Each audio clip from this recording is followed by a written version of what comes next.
तांजे भरपूर ताड़ियुनि जी गूंज में मोहतरम डॉक्टर गुलाम हैदर डायरी के गुजारिश कंदुसि त वो स्टेज ते अचे।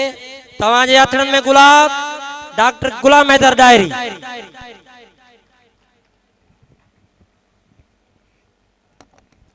बिस्मिल्लाहिर्रहमानिर्रहीम। रेस्पेक्ट उस्ताद, मुझा गेस्ट, मुझा आयल मेहमान ऐं मुझा गोठशा मायरोड़ा सिंधी भाइरो, अस्सलाम वालेकुम या आलिम।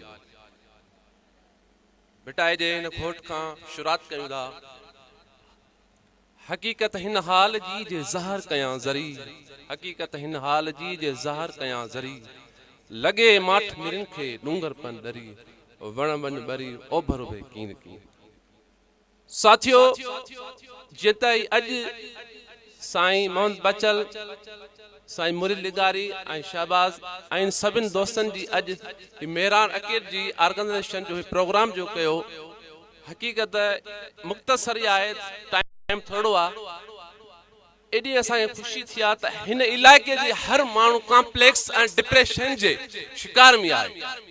असांजी ही हिकु जिंदगी नई सुजाग कई आहे, असांखे नओं हौसलो ॾिनो आहे। ईंदड़ असांजे नौजवान में हिकु नई सोभ पैदा थी आहे।